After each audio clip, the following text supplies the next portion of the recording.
ही रे माझा मितवा मालिकेच्या आजच्या भागामध्ये आपण पाहणार आहोत की आता ईश्वरी कॅन्टीनमध्ये आलेली असते.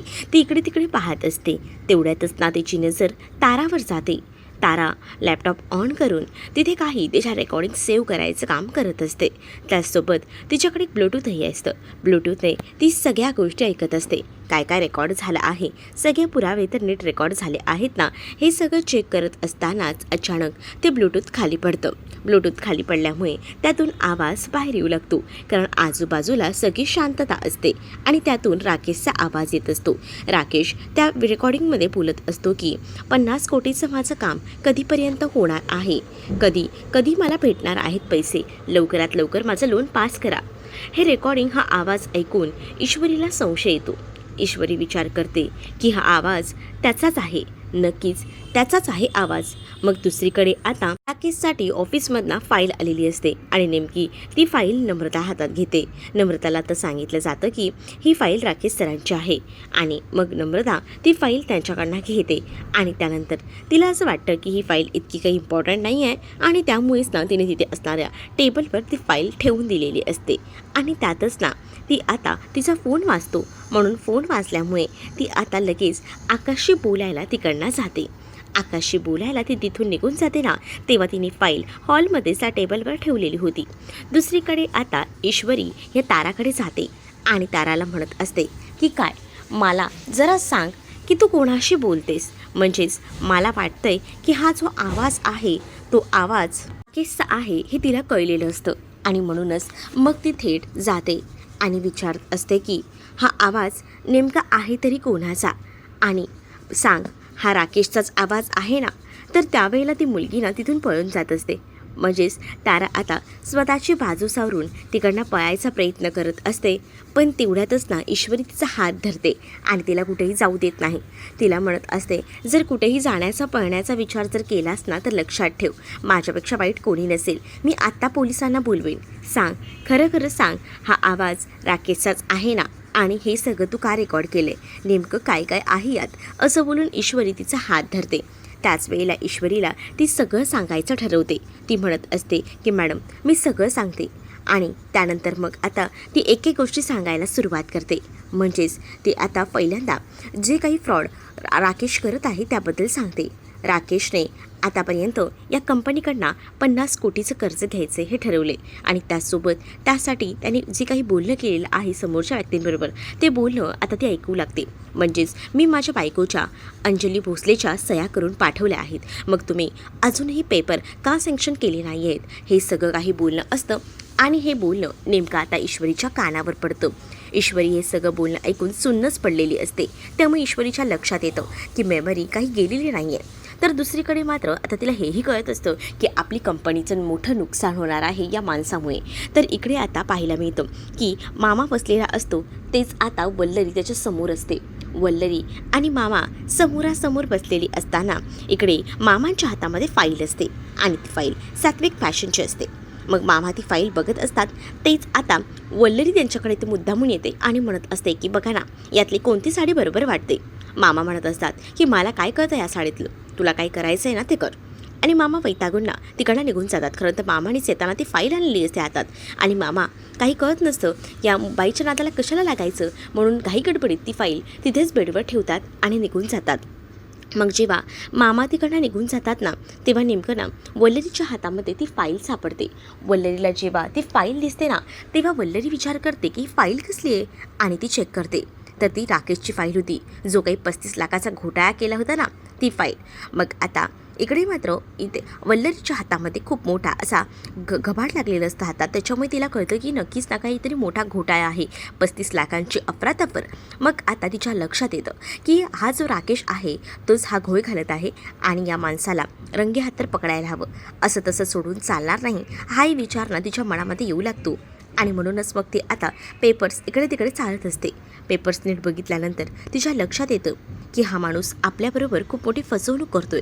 नाही, याची दुकरी नस तर दाबावीच लागेल, तेव्हाच तर ह्याचं सत्य बाहेर येईल, त्याशिवाय ह्याचं सत्य थोडी ना बाहेर येणार आहे, असाही विचारणा आता मनामध्ये येऊ लागलेला असतो. मग ती आता ती फाईल स्वतःजवळच ठेवायचा विचार करते आणि या सगळ्याचा जाब राकेशला विचारायचं ती फिक्स करते. तर दुसरीकडे मात्र आता पाहायला मिळतं की जो आहे तो त्याच्या माणसाला विचारतो की ती फाईल कुठे ठेवली. त्यावर तो माणूस म्हणतो की ती फाईल मी घरी देऊन आलो, तुम्ही मला सांगितलं होतं ना, मग मी विचार केला की घरीच जाऊन ठेवावं. मग आता राकेशची नुसती चिडचिड होत असते, कारण जर ती फाईल दुसऱ्या कोणाला भेटली तर प्रॉब्लेम नको. आणि त्याचबरोबर दुसरीकडे आता राकेश विचारत असतो की कधी माझ्या लोनचं काम कधीपर्यंत होणार आहे, लवकरात लवकर माझं काम करून द्या, पुन्हा पुन्हा मला त्याच गोष्टी सांगायला लावू नका. तुम्हाला तर चांगलंच माहिती आहे की आता मी बोर्ड ऑफ डिरेक्टरचा माणूस झालेला आहे. त्यावर तो माणूस म्हणतो की हो ठीक आहे, तुमचं काम आम्ही लवकरात लवकर करून देतो. तर दुसरीकडे आता पाहायला मिळत असतं की राकेश जो आहे तो फोनवर बोलत असतो, तेच आता तिथे वल्लरी आलेली असते आणि वल्लरी तिथे येऊन आता राकेशला दाखवत असते ती फाईल. राकेशला म्हणत असते की काय मग कसं चाललंय कामकाज. मग आता 35 लाखांचा जो घोळ घालून ठेवला आहे तो कशासाठी आणि कधीपासून. त्यावर राकेश आता असं दाखवतो की त्याला काहीच माहीत नाही आहे आणि तो तिच्याकडे एकदम आश्चर्याने बघत राहतो.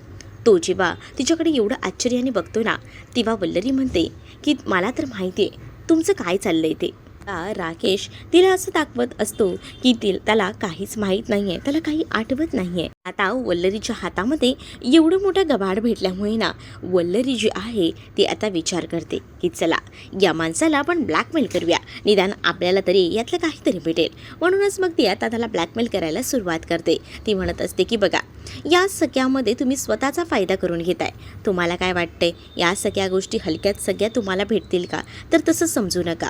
कारण जर हे तुम्हाला एकट्याने घ्यायचं असेल तर तसं होऊ शकणार नाही आहे. हा जो काही 35 लाखाचा घोळ तुम्ही घातलाय ना, हा मला कळला आहे. कारण या सगळ्यांची जी बिलं आहेत ना ती सगळी बनावट दिसत आहेत मला, आणि ती बनावट बिलं आणि हे 35 लाख, या 35 लाखांचं नेमकं केलं आहे काय तुम्ही, याचा मला जरा सांगाल का अंदाज. मग त्याचबरोबर तुम्ही असे अनेक घोळसुद्धा घातलेले असणार आहे. मग हे जर अर्णवसमोर आले तर काय, मग तुम्ही काम करताय त्याचं काय होणार आहे याचा विचार केला आहे का, असंही आता वल्लरी बोलत असते. त्यावर वल्लरी त्याला ब्लॅकमेल करत असते आणि म्हणत असते की तू मला माहिती आहे नाटक करतोयस, पण एक गोष्ट लक्षात ठेव, तू जर नाटक करत असलास ना तरीसुद्धा ना तुझा हा घोळ जो आहे तो मी पकडला आहे. त्यावर इकडे राकेश जोरजोरात हसू लागतो आणि राकेश म्हणतो की ओ मामी तुम्ही हे सगळं सांगू नका ओ मामी. रडायचं नाटक करत तो हे सगळं काही बोलत असतो. आणि तेव्हाच ना तो जेव्हा रडायचं नाटक करतो तेव्हा वल्लरी शांत राहते. वल्लरीला तो म्हणतो की बघा मामी, माझी मेमरी लॉस झाली होती याचं मी नाटक केलं, पण या सगळ्यात तुमची पण मेमरी लॉस झाली की काय, म्हणजे तुम्ही विसरताय का माझ्या हाती तुमच्या विरोधातले किती मोठे पुरावे आहेत ते. त्यावर वल्लरी त्याच्याकडे पाहत राहते. तर वल्लरीला तो म्हणत असतो की बहुतेक तुम्ही बऱ्याच गोष्टी विसरताय, कारण याआधीसुद्धा मी तुम्हाला रंगेहात पकडलं होतं हॉस्पिटलमध्ये ईश्वरीचा जीव घेताना. त्यासोबत तुम्हाला आठवतं का तुम्ही त्या उदयकांसोबत केलेलं प्लॅनिंग, या सगळ्या गोष्टी कशा काय इतक्या लवकर तुम्ही विसरू शकता. मुळात मला ना हेच कळत नाही आहे. दुसरीकडे इकडे तारा जी आहे ती आता जायचा प्रयत्न करत असते, पण ईश्वरीने तिला रंगेहात पकडलेलं असतं. ईश्वरी आता तिला म्हणत असते की मला सांग की हे सगळं तू कशासाठी करतेस, म्हणजेच तुला त्या राकेश विरोधातले पुरावे का हवेत, काय झालं आहे नेमकं मला नीट सांग, असंही आता म्हटलं जातं. तेव्हाच ना ती आता तिची स्टोरी सांगायला सुरुवात करत असते आणि तेव्हाच ना ईश्वरीही तिचं बोलणं शांतपणे ऐकत असते. दुसरीकडे वल्लरीला जेव्हा राकेश उदयकांतचं नाव सांगून ब्लॅकमेल करतो आणि उदयकांत राजशिर्के आणि तुमचा संबंध आहे आणि तुम्ही ईश्वरीला मारायची सुपारीसुद्धा दिलेली आहे, ही गोष्ट जेव्हा आता त्याच्या तोंडून जेव्हा वल्लरी ऐकते ना तेव्हा वल्लरीला राग येतो. वल्लरी म्हणते की तुझी इतकी हिंमत, माझे आता व्हिडिओ व्हायरल करणार आहेस का तू. हो, व्हिडिओ व्हायरल करायला कितीसा वेळ लागतोय. तुम्ही जर माझ्याबद्दलचं तोंड उघडलात ना तर लक्षात ठेवा मी तोंड कसं ते दाबून ठेवायचं ते, म्हणजे मी ना तो व्हिडिओ ना अर्ध्या तासात अख्ख्या महाराष्ट्रात व्हायरल करून टाकेन, तेवढं आपलं नेटवर्क स्ट्रॉंग आहे, असं देखील राकेश आता बोलत असतो. त्यावर वल्लरी म्हणते की बघा तुम्ही जसं मला ब्लॅकमेल करताय तसं तुमचेही पुरावे माझ्या हातात आहेत, मग मीही तुम्हाला त्याच पद्धतीने ब्लॅकमेल करू शकते. आणि राहिला प्रश्न की तुमच्या या 50 कोटींचा, मग त्याचं काय करणार आहात, हे आता वल्लरी त्याला विचारते. दुसरीकडे आता इकडे राकेशने जे जे काही कारनामे केलेले आहेत ते सगळे काही तारा आता एक एक करून ईश्वरीला दाखवू लागते. ईश्वरी आता हे सगळं ऐकून ना तिच्या तर आता तळपायाची आग मस्तकात गेलेली असते. आता ताराला ती म्हणत असते की अगं पण ते तुझे बॉस आहेत, मग तू हे सगळं का करतेस? तुला त्यांच्यावर कशा अर्थाने संशय आला आहे? त्यावर आता ती कहाणी सांगते. शलाका म्हणजे ती माझी बहीण. असं सांगितल्याबरोबर ईश्वरी म्हणते, शलाकाताई तुझी बहीण होती? हो, शलाकाताई माझी बहीण होती. माझ्या बहिणीला ह्याने मारून टाकलं, माझ्या बहिणीला ह्याने संपवलं आणि ह्याला सर्वस्वी जबाबदार हा आहे आणि या गोष्टी मी कधीही विसरणार नाही. माझ्या बहिणीला वेगळ्या नावाने फसवलं. त्याला असं वाटलं की मला काही माहीत नाही आहे, पण मला सगळं माहिती आहे. मला या सगळ्याचे पुरावे शोधायचेत आणि यासाठी मी ऑफिसला पुन्हा एकदा आलेली आहे. त्याला माझ्या जाळ्यात उडायला आणि त्याला अडकवायला, त्याला मला पूर्णपणे बर्बाद करायचे, हे सुद्धा आता ती सांगू लागते. तेव्हाच ना ईश्वरीला ते जुने दिवस आठवतात, कशा पद्धतीने राकेश जो आहे तो अडकवायचा सगळ्यामध्ये. आणि तेव्हा हे सगळं बोलणं जेव्हा ईश्वरीला आठवतं तेव्हा ईश्वरी शांतपणे विचार करते आणि तेव्हाच ना तिला जुन्या गोष्टी आठवतात. शलाकाला कशा पद्धतीने हा राकेश फसवायचा आणि बिचारी शलाका जी होती तिचा कशातच काहीच ताळमेळ नव्हता. बिचारी एकदम साधी सज्जन मुलगी होती, पण तिला या राकेशने खूप जास्त मारलं होतं, छळलं होतं. आणि या सगळ्या गोष्टी आता तारासुद्धा सांगत असते. तारा म्हणत असते की माझ्या बहिणीने जे जे काही सहन केले, ज्या ज्या काही यातना भोगल्या आहेत ना, त्याचा सगळ्याचा हिशोब या राकेशला करावा लागला आणि त्यासाठी मी ते सगळे पुरावे शोधायला इथपर्यंत आलेली आहे. मला हे सगळे पुरावे गोळा करायचे आहेत आणि त्याला कायमची शिक्षा द्यायची, हेही आता सांगितलं जातं. जेव्हा आता या सगळ्या काही गोष्टी सांगितल्या जातात ना, तेव्हा मात्र आता इकडे ईश्वरी विचारते, पण मला सांग की तू या ऑफिसमध्ये इंटरव्ह्यू देऊनच जॉबला लागलीस ना? त्यावर आता ती कहाणीसुद्धा तारा सांगत असते. म्हणजे इंटरव्ह्यूसाठी खरं तर मी आलीच होते, पण मला या राकेशला जाळ्यात ओढायचं होतं. यासाठी मुद्दामून त्याची गाडी जात असताना त्याच्या गाडीच्या मधोमध मी बरोबर आले आणि त्याच्या गाडीच्या मधोमध आल्यामुळे मी आता त्याच्या गाडीसमोर आले. तेव्हाच ना माझा ॲक्सिडेंट झाला असा काहीसा भास दाखवला. त्यानंतर त्याने मला सोडायला येतो असं सांगितलं आणि मग काय, मी त्याला म्हटलं की इंटरव्ह्यूसाठी मी याच ऑफिसला जात आहे. तेव्हा तो मला बोलला की ऑफिस त्याचं आहे ते, आणि तेव्हाच ना त्याने मला या ऑफिसमध्ये यायची परवानगी दिली. ऑफिसमध्ये जेव्हा मी आले तेव्हा त्याने माझ्या मागे पुढे करायला सुरुवात केली. मला माहिती होतं त्याला कसं अडकवायचं आणि त्याच पद्धतीने मी त्याला अडकवत गेले आणि तो या सगळ्या जाळ्यात व्यवस्थितरित्या अडकला. आणि एकूण एका बोलण्याचे त्याचं हे रेकॉर्डिंग आहेत. मी सगळे काही त्याचं बोलणं आत्तापर्यंत रेकॉर्ड केले. त्यावर ईश्वरी म्हणत असते की हे तू काम एकदम बढिया केलेस बघ. मग आता ईश्वरीसुद्धा राकेशच्या विरोधात आहे ही गोष्ट आता कळलेली असते ताराला.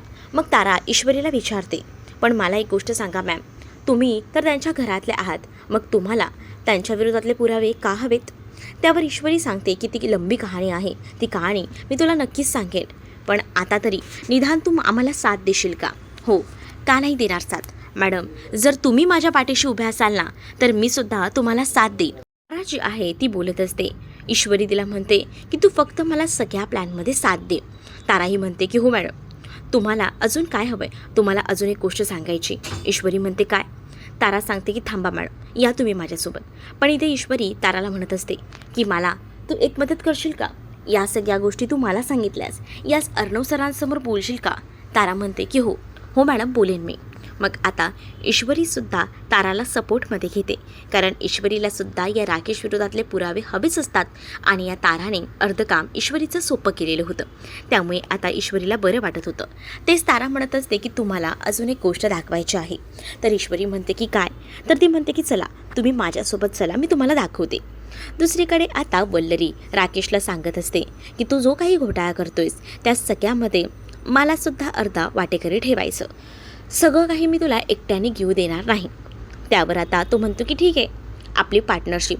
मग लक्षात आहे ना, आपली नेहमीची पार्टनरशिप म्हणजे आपल्यामध्ये जे काही पैसे यायचे ते आपण दोघंही जण वाटून घ्यायचो. मग तसंच आता जे पैसे येतील ना ते सुद्धा इथून पुढे वाटून घ्यायचे. 50 कोटीचं लोन सँक्शन झालं की 25 कोटी मलाही द्यायचे, असंही ती आता म्हणत असते. त्यावर राकेश या सगळ्यासाठी तयार होतो, कारण राकेशचं गुपित या वल्लरीकडे असतं तर वल्लरीचं गुपित या राकेशकडे होतं. त्यामुळे सगळ्याच गोष्टी दोघांच्या एकमेकांकडे होत्या. दुखऱ्यानंच एकमेकांच्या दाबल्यामुळे आता एकमेकांना पैसे देणं तर भाग होतं. म्हणजेच आता राकेश तिला पार्टनर म्हणून तर घेतो, पण या सगळ्या गोष्टी आपल्यातच ठेवायच्या, दुसऱ्या कोणाला सांगायच्या नाही, हेही त्यांचं ठरत असतं. हे जेव्हा त्यांचं ठरतं तेव्हा वल्लरी आता म्हणत असते की तुम्ही जे म्हणताय ते मान्य आहे, पण आता जे काही काम कराल ते एकदम सावकाश. वल्लरीला आता माहिती असतं की चला 25 कोटी आपल्याला भेटणार आहेत. 25 कोटी ही रक्कम खूप जास्त जी आहे ती मोठी होती आणि तेव्हाच वल्लरी ही खूप खुश होती, कारण तिला आता या राकेशकडनं एवढी मोठी रक्कम मिळणार होती. त्यावर राकेशने सुद्धा वल्लरीला सांगितलेलं असतं की हे सगळं करण्यासाठी बऱ्याच गोष्टी मी सॅक्रिफाईस केलेल्या आहेत आणि हा प्लॅन कुठे उघड होता कामा नये, कारण माझी मेमरी लॉस झाली हे घरात अजूनही कोणाला माहीत नाही आहे आणि कळताही कामा नये. त्यामुळे तुम्ही माझ्या पाठीशी राहायचं असं देखील आता त्याने तिला सांगितलेलं असतं. आणि वल्लरीसुद्धा या सगळ्या काही गोष्टी ऐकते, कारण वल्लरीलासुद्धा या सगळ्यात फायदा असतो. जर ती ऐकणार नसती, तिने जर सांगायचा प्रयत्न बाहेर केला तर तिला 25 कोटीही भेटणार नाही आहे. सोबतच तिचं जे काही भांडं आहे, तिने ईश्वरीवर हल्ला करायचा प्रयत्न केला, हे सगळं काही राकेश पुराव्यासकट समोर आणणार होता. त्यामुळे वल्लरीलाही आपलं तोंड बंद करायला लागणारच होतं. त्यामुळे वल्लरी ही आता शांतच असते. तर दुसरीकडे आता पाहायला मिळतं की वल्लरी राकेशला म्हणत असते की ठीक आहे, चला आपली पार्टनरशिप फिक्स. मग आता त्या दोघांची पार्टनरशिप फिक्स झालेली असते. त्यामुळे आता राकेशलासुद्धा हे काम करण्यामध्ये एक वेगळीच मजा येत असते. राकेशही आता बघतच राहतो. राकेश आता म्हणत असतो की चला आपण दोघंही जण पार्टनरशिपने काम करूया. तर दुसरीकडे आता या सगळ्या जेव्हा गोष्टी होतात वल्लरी खुश असते. दुसरीकडे आता त्या सात्विक फॅशनच्या एका गोडाऊनमध्ये, म्हणजे जिथे सगळं सामान ठेवलेलं असतं ना, तिथेच आता तारा ईश्वरीला घेऊन जाते. त्याच्यातली एक साडी बाहेर काढते. मग आता ईश्वरी म्हणते की ही साडी बाहेर काढून तू काय करतेस, म्हणजे मला कळलं नाही नेमकं या साडीमध्ये आहे तरी काय. त्यावर आता ती त्या साडीतील एक तार बाहेर काढते आणि जेव्हा ती एक तार ती बाहेर काढते ना, तेव्हा ईश्वरी म्हणते की ही काय आहे, हा साधा धागा तर आहे ना. ईश्वरीला ती सांगते की नाही, ही तार आहे खरी सोन्याची. मग आता ती सांगते की हे सगळं काही आहे ना चालू आहे ते या राकेशचं. राकेश आहे ना सात्विक फॅशनमध्ये मागवलेल्या सामानाचा वापर करून स्मगलिंग करतोय. ही गोष्ट आता ईश्वरीला समजते ताराकडनं. आणि ताराकडनं जेव्हा ही गोष्ट समजते ना, तेव्हा मात्र आता तिला कळत नसतं की काय करावं. या सगळ्या काही गोष्टी ज्या आहेत ना, त्या अपेक्षेच्या बाहेरच्या असतात आणि ईश्वरीला एकावर एक धक्के लागत असतात आणि ही धक्के ईश्वरीला सहन न होण्यासारखे असतात. त्यातच तारा म्हणत असते की मॅडम, हे सगळे धंदे तो राकेश करतोय. एवढंच नाही हो, हे सुद्धा करतोय. आणि तुम्हाला सांगू का, फक्त या एकाच साडीत नाही, अशा सगळ्या साड्यात हे सोन्याची तार बसवलेली आहे. म्हणजे सोन्याचा पुरेपूर वापर केलेला आहे आणि या सोन्याचा वापर करूनच तर ना या सगळ्या काही गोष्टी ज्या आहेत तो घडवतोय. आणि त्याच वेळेला ह्या सगळ्या गोष्टी जेव्हा आता ईश्वरीला समजतात तेव्हा ईश्वरी एकदमच डोकं तिचं आऊट झालेलं असतं. काहीच कळत नसतं की या सगळ्यावर काय मार्ग काढायचा. त्यातच ती म्हणते की बरं झालं तुझ्याकडनं या सगळ्या काही गोष्टी आम्हाला समजत आहेत. कडे नम्रता आता वल्लरीला चहा घेऊन गेलेली असते आणि तो चहा जेव्हा वल्लरी पिते तेव्हा मात्र तो वल्लरीला चहा एकदमच असा मजूळ लागतो. ती नम्रताला म्हणते की काय हा चहा आहे का, चहा हा कसा असतो एवढंही साधं तुला माहीत नाही का. त्यावर नम्रता म्हणते की चहा तुम्हाला कसा लागतो हे मला सांगा ना, म्हणजे तसा चहा मी बनवेन ना. म्हणजे तुम्हाला चहा जास्त गोड लागतो का, मला कळतं आहे की तुम्हाला हा चहा आवडत नसेल. मग त्याच वेळेला नम्रता हे सगळं बोलत असतानाच ना इकडे वल्लरी म्हणत असते की साधा तुला चहासुद्धा करता येत नाही, जा ईश्वरीकडे जाऊन शिक कसा चहा बनवायचा तो. असंही ती मुद्दामून तिला टोमणे मारत बोलत असते.